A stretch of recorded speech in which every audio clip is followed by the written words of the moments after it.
Le collège Notre-Dame-des-Anges est un ancien monastère de la fin du 19e siècle. Dans cet ancien couvent des Trappistines, les frères... Attendez, stop. Oui, on sait que le collège a une bonne histoire, mais... On vous propose de découvrir le collège d'aujourd'hui. Alors oui, allez, go.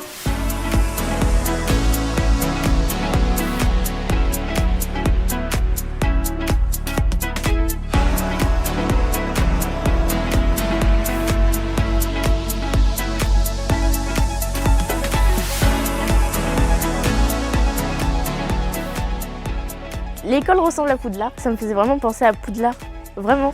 Parce que tout est en pierre, c'est joli. Ne serait-ce que la route, les arbres, les vignes quand on arrive. Avant c'était un couvent, du coup ils ont gardé cette forme-là, c'est très original.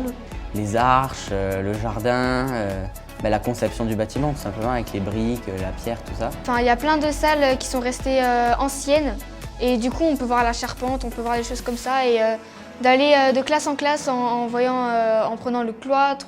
Quand on change de classe, on n'est pas toujours enfermé. On a un extérieur. Quand je vois ça, je me dis qu'on a de la chance. C'est-à-dire que rien que le fait d'avoir un stade dans le collège, c'est assez rare. Parce qu'il y en a beaucoup qui doivent sortir de leur collège, etc. On a un jardin derrière pour l'atelier Colabel. On a un potager qui est là. Enfin, on a énormément de choses pour un collège. Il y a beaucoup d'infrastructures. C'est très espacé. Il y a beaucoup d'espace. Il y a de la place et c'est accueillant. C'est joli, je trouve.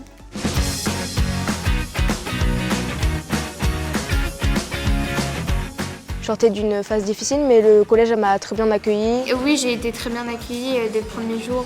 Les élèves de ma classe et mes camarades sont de suite venus me voir, me demander d'où je venais. Ils m'intégraient trop bien dans les cours, il n'y avait pas qui me mettent de côté, je me sentais à ma place. L'impression d'appartenir à un groupe, mais aussi d'être en soi-même un individu, de ne pas être perdu dans un environnement. On n'est pas nombreux, il y a 450 élèves. Vu qu'on est un petit collège, on n'est pas beaucoup, donc presque tout le monde se connaît. C'est bien parce que c'est plus chaleureux, convivial. Les personnes s'intéressent vraiment à nous. Et les profs, dès que tu ne comprennes pas, ils sont attentifs. Il n'y a pas d'élèves anonymes, on les a tous connus, on les a tous eus à un moment donné dans la scolarité. On arrive à tisser les liens assez facilement. Enfin, il y a beaucoup de personnel à qui on peut parler. Il y a un surveillant pour chaque niveau et à qui on peut aller s'adresser s'il y a un problème. Il n'y a pas de barrière entre le personnel de service, les enseignants, les élèves. Les enfants me voient, me connaissent, les enfants respectent mon travail. Les élèves sont respectueux du personnel et ça c'est très important. Et on arrive à développer justement un relationnel avec eux. On peut parler à tout le monde, enfin, c'est vraiment solidarité. Un collège qui est dans la tolérance des foi, des religions, mais surtout aussi dans la tolérance des handicaps. Une fille handicapée dans notre classe qui s'appelle Léa. Je trouve dans cette classe on a vraiment bien accepté. Ils vont s'occuper de leurs camarades qui sont plus ou moins en difficulté, ils s'entraident et je trouve ça beau. C'est ce qui nous caractérise le mieux, c'est l'accueil de tous. C'est quand même un collège de rêve que plein de gens rêveraient d'avoir. Vraiment, je trouve qu'il est différent des autres. On est comme chez soi, parce qu'on se retrouve les potes, on est un peu comme chez nous. Il fait bon vivre ici. Il fait bon vivre.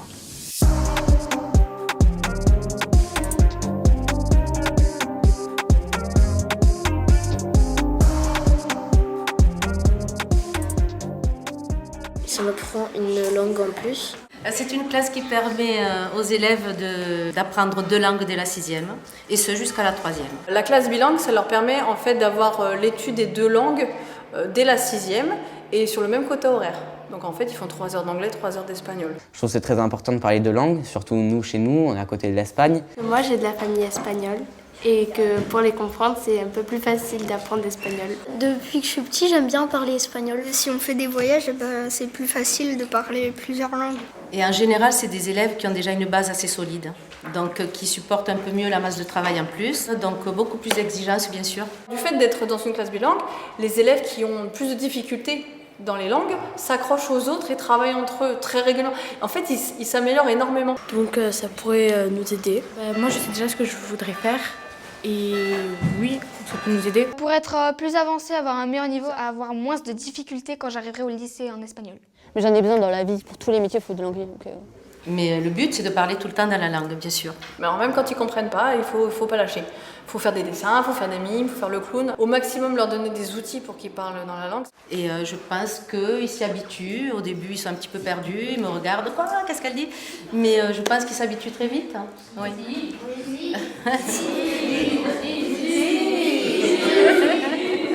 Claro que sí.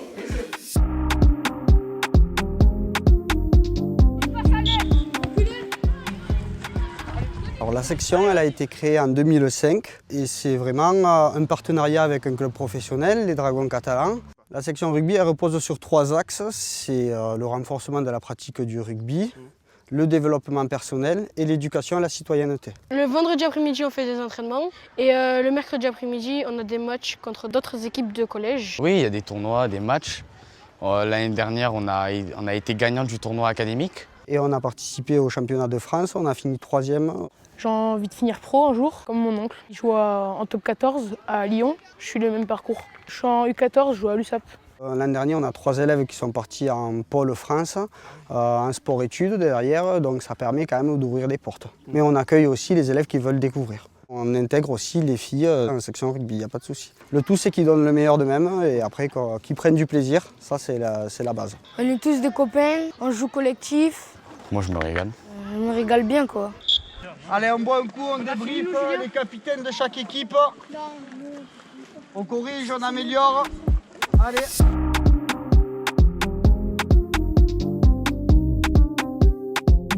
bon? Allez, ça joue. C'est parti. Allez, on propose. Alors pourquoi avoir créé une section foot? Tout simplement parce qu'il y avait une demande des élèves, de la famille et de l'établissement aussi. On trouve que c'est très porteur au niveau des profils d'élèves de l'établissement. On veut aussi permettre à des élèves qui ne le font pas forcément en club de pouvoir pratiquer à la section. Ça me fait un petit peu de sport parce que en fait hors de l'école je pratique pas de sport.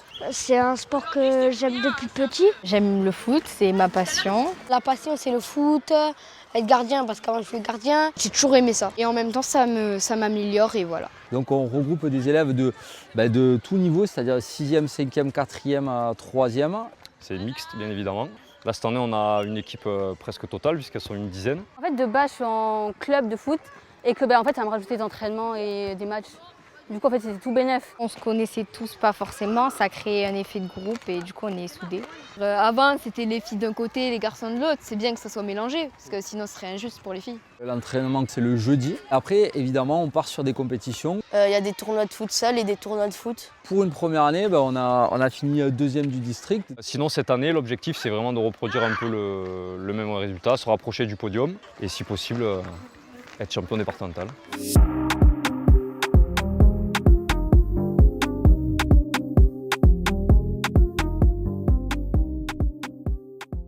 C'est une classe qui va permettre d'accueillir des enfants qui sont en difficulté scolaire. Donc ils doivent passer en commission, ces élèves, pour savoir s'ils relèvent vraiment de la SECPA. On va accueillir ces enfants et on va avoir pour objectif de leur redonner confiance en eux. On m'avait parlé d'une SECPA déjà quand j'étais en CM2 parce que j'avais beaucoup de difficultés à me concentrer ou à retenir les cours. Parce qu'avant j'étais dans un autre collège mais j'y arrivais pas en fait. Et du coup mes parents ils ont vu mon cahier que j'écrivais mal parce que ça va trop vite et tout ça. On a vu qu'il y avait une SECPA à Espira, je me suis dit pourquoi pas. Déjà c'est plus calme. On n'est pas seul, on ne se sent pas rejeté. On est beaucoup moins que les autres classes, on est 12. C'est un énorme avantage. Le professeur, il nous aide plus facilement. Du coup, vu qu'on est moins, il voit direct quand un élève a besoin d'aide. Alors, la spécificité de notre SECPA, c'est l'aménagement de l'emploi du temps. Pour ceux qui arrivent en 6e, 5e, l'après-midi, on a souvent des activités. Donc le matin, on fait 4 heures de cours, généralement. Et l'après-midi, on a ou du sport, on ponce, on fait les murs, on apprend plein de choses. Même si au départ, on se dit, moi, je veux pas faire ça, au moins, je sais que maintenant, je peux le faire. 4e et 3e, les emplois du temps sont bien plus étoffés. On a affaire à des élèves qui ont repris confiance en leurs capacités. Le mardi, on a 4 heures en atelier. Et là, on va pouvoir parler orientation professionnelle, des stages en entreprise. Et du coup, ça nous aide à nous préparer pour aller au lycée. Il me reste encore beaucoup de chemin à parcourir, mais je pense que déjà j'ai fait un bon parcours et je suis fière de moi, vu que je pense que j'aurais jamais imaginé que je serais capable de faire tout ça. Et c'est vraiment trop bien.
À partir de la 6e, chaque élève à la rentrée scolaire est doté d'une tablette. Les tablettes, elles sont en location pendant 4 ans. Jusqu'à la 3e, et c'est une tablette qu'on peut racheter à la fin. Sur la tablette, en fait, nos applications, elles sont dirigées par les profs. C'est très contrôlé, c'est-à-dire qu'on ne peut pas installer des applications comme on veut. Les parents eux-mêmes, d'ailleurs, peuvent vérifier les tablettes, etc.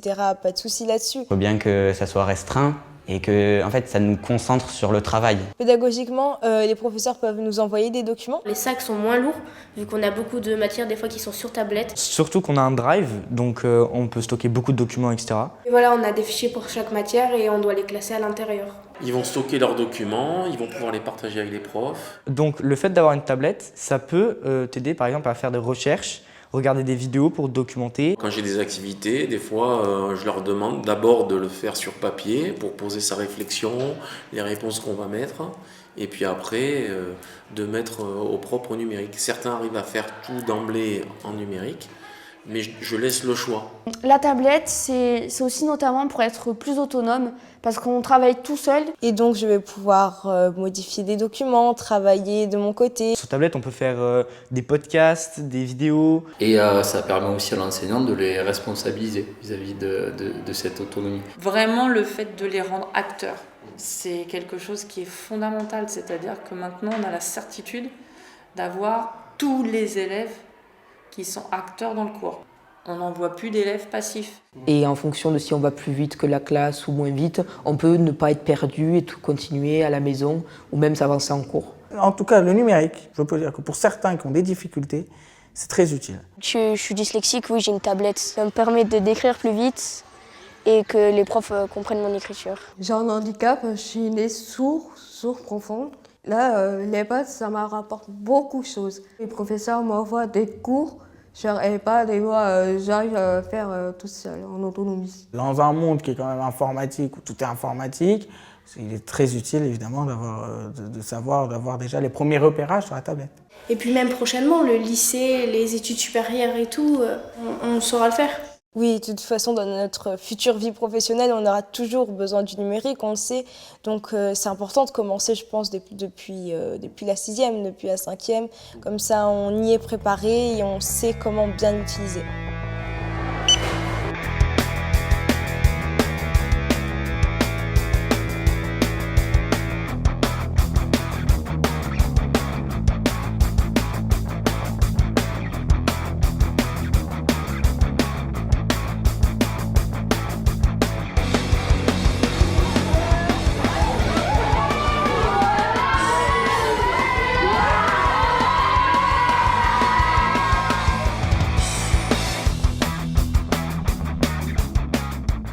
Moi je penserais à chance parce qu'on a quand même de la chance d'être dans un bon collège. Vraiment très bien. Bien. Très bien. Génial. Génial. Cool. Cool. Sympathique. Éducation. Mathématiques. Les sciences. Compétitif. Travailler. Travail. Recommandation. Encadrement. Activité. Captivant. Rassurant. Propreté. C'est tellement beau, mais moi c'est l'environnement. Joli. Animé. Il y a beaucoup de projets, ils s'investissent beaucoup, donc je pense que on sent un établissement porteur de beaucoup de projets et très animé. C'est la vie.